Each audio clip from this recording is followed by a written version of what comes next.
Hello friends, मैं पीयूष आप सभी का स्वागत करता हूं मार्केट एनालिसिस के एक और नई वीडियो में। चलिए हम देखते हैं कल मार्केट कैसे मूव कर सकता है, साथ में हमारा ट्रेड प्लान क्या रहेगा।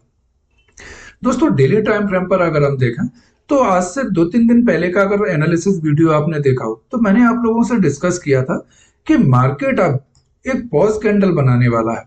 मार्केट अपने पिछले बिहेवियर को दोबारा से रिपीट कर रहा है, यह हमने डिस्कस किया था।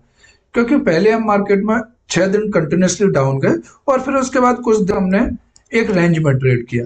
उसी तरीके से हम कंटिन्यूसली यहां से 6 दिन ऊपर गए और फिर से अभी अगर आप देखें तो पिछले 3 दिन से हम इस कैंडल के रेंज में ही ट्रेड कर रहे हैं। हो सकता है डेली टाइम फ्रेम पर अभी हम 2-3 दिन या 1-2 दिन और यहाँ पर ट्रेड करें, बिकॉज मैंने आपको मार्केट बिहेवियर के बारे में बताया था कि मार्केट का जो बेसिक बिहेवियर है वो कंटिन्यूसली स्ट्रेट लाइन में ऊपर जाने के लिए नहीं है। मार्केट हमेशा स्विंग्स के रूप में मूव करता है। तो अब यहाँ पर मार्केट कुछ देर नीचे आया है, अब यहाँ पर हो सकता है 1-2 दिन और ट्रेड करे और 1-2 दिन ट्रेड करने के बाद जब इस रेंज को ऊपर की साइड में ब्रेक करेगा या डाउन साइड में ब्रेक करेगा तो आपको दोबारा से मार्केट में एक अपसाइड या डाउन साइड मूव देखने के लिए मिल सकता है।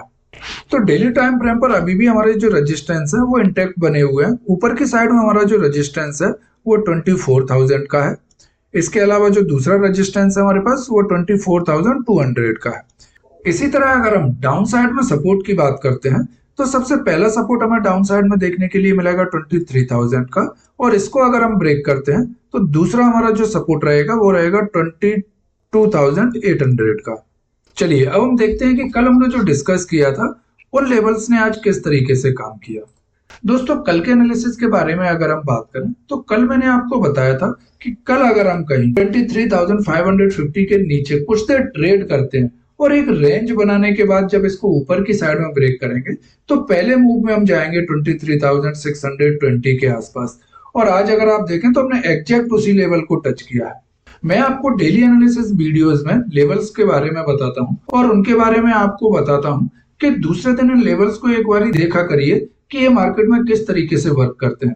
और अगर आप इन लेवल्स को प्रॉपर 6 महीने चार्ट पर ऑब्जर्व करेंगे ना तो मैं इस बात के लिए आपको कॉन्फिडेंस के साथ बोल सकता हूं कि आपको किसी की भी हेल्प की जरूरत नहीं पड़ेगी। आप खुद से ही मार्केट में लेवल निकालना सीख जाएंगे और उन पर किस तरीके से ट्रेड लेना है ये स्लोली आपको समझ में आने लगेगा। तो जैसा कि हमने कल डिस्कस किया था कि मार्केट जब इन लेवल्स को ब्रेक करेगा तब मार्केट में ऊपर के साइड एक मूवमेंट मिल सकता है। तो जैसे ही मार्केट ने इस लेवल को ब्रेक किया, यहां से कंटिन्यूसली 70 पॉइंट का मूव हमें देखने के लिए मिला। और अगर आपने एट द मनी पोजीशन लिया होगा तो उस समय आपका जो प्रीमियम था वो लगभग 50% का मूव कर गया था। इस मूवमेंट के बाद आप देखें तो मार्केट सारे दिन एक ही रेंज में ट्रेड करता रहा है और आज मार्केट ने एक बहुत ही टाइट रेंज में जाकर क्लोजिंग दी है। दोस्तों, यह जो मार्केट है, इस तरीके का जो मार्केट रहता है ना, ये ऑप्शन बायर के लिए बहुत ही खतरनाक मार्केट रहता है। आज के दिन जिसने भी अपना डिसिप्लिन ब्रेक कर दिया होगा उसका अकाउंट आज इस तरीके के मार्केट में ब्लो हो गया होगा। ये जो मार्केट है ये सेलर्स का मार्केट है। इस तरीके के मार्केट में सेलर दबा के पैसा बनाते हैं। बायर्स के मार्केट की अगर बात करें तो बायर्स को इस तरीके का मार्केट चाहिए जिसमें डायरेक्शन हो और वन साइडेड मूव करे। सुबह मार्केट ने इस रेजिस्टेंस को ब्रेक करने के बाद एक मूव हमको दे दिया था और जब हमको प्रॉफिट मिल गया था तो फिर हमको मार्केट में दूसरे लेवल्स का वेट करना चाहिए था, जो कि जिन लोगों ने वेट किया होगा वो तो आज बच गए होंगे और जिन्होंने पेशेंस खो दिया होगा उन लोगों का अकाउंट आज ब्लो हो गया होगा। तो मेरा आप लोगों से सजेशन है कि दिन में 1 से 2 ट्रेड लीजिए और अगर उन ट्रेड्स में प्रॉफिट हो गया तो उस दिन के लिए दुकान बंद, अब कल आकर देखेंगे। चलिए अब हम 15 मिनट के चार्ट पर देखते हैं और देखते हैं कि कल मार्केट में किस तरीके का मूवमेंट हो सकता है और हमारे इंपोर्टेंट सपोर्टर रेजिस्टेंस क्या रहने वाले हैं। यहाँ पर 15 मिनट के चार्ट पे अगर हम देखें तो यहाँ पर अब मार्केट बायर्स के लिए एक खतरे के निशान पे आ गया है। मैं ऐसा क्यों बोल रहा हूँ? क्योंकि मार्केट में अगर आप देखें तो हम एक रेंज में आ गए हैं।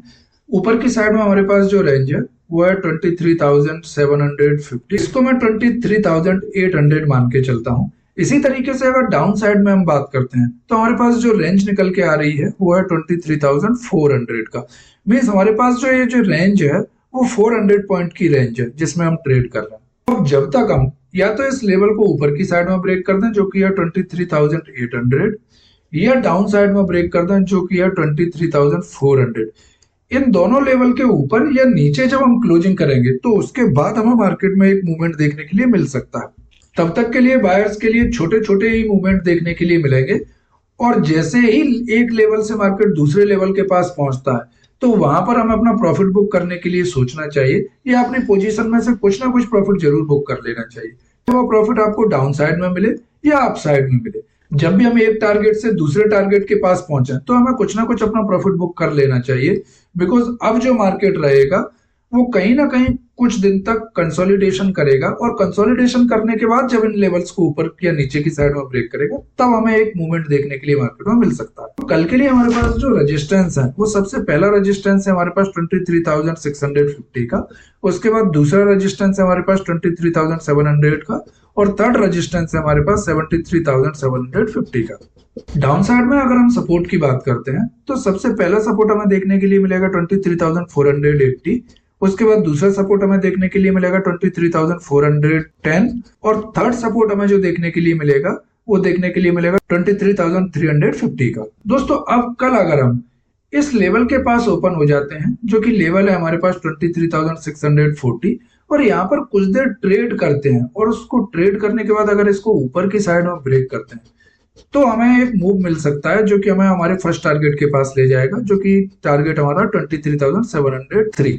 इसके बाद नेक्स्ट टारगेट आपको देखने के लिए मिल सकता है।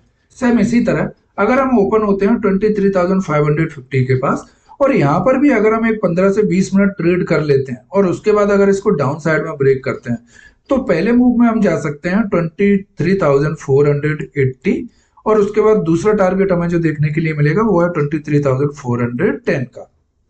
थर्ड टारगेट हमारे पास जो निकल के आ रहा है वो है 23,350 के आसपास। दोस्तों कल अगर हम कहीं एक बड़े गैप अप के साथ ओपन हो जाते हैं और सीधा ओपन होते हैं 23,750 के आसपास और यहाँ पर एक रेड कैंडल बना देते हैं तो इस रेड कैंडल के लो के साथ हम ट्रेड ले सकते हैं और स्टॉप लॉस हमारा इसी रेड कैंडल के हाई के ऊपर रहेगा। सेम एज अगर हम बात करें डाउन साइड में तो डाउन साइड में ये जो हमारे पास लेवल है 23,400 के आसपास यह एक डिमांड एरिया है। बिकॉज यहाँ से अगर आप देखें तो मार्केट में वन साइडेड एक रैली हमें देखने के लिए मिली थी। तो जब भी मार्केट अगर इस लेवल के आसपास आएगा या डायरेक्ट गैप डाउन ओपन होकर इस लेवल के पास कोई ग्रीन कैंडल बनाएगा या एक हैमर कैंडल बनाएगा तो इसके हाई से एक ट्रेड हमें मिल सकता है बाइंग के साइड में। स्टॉप लॉस इसी कैंडल के लो के नीचे का हम रखेंगे। दोस्तों यह कोई बाय और सेल एडवाइस नहीं है। कोई भी ट्रेड लेने से पहले अपने फाइनेंशियल एडवाइजर से एक बार कंसल्ट जरूर करें। यह वीडियो आपको कैसी लगी प्लीज कमेंट बॉक्स में हमें कमेंट करके अपनी राय जरूर दें। वीडियो को अंत तक देखने के लिए आप सभी का धन्यवाद। चलिए मिलते हैं कल नेक्स्ट वीडियो में।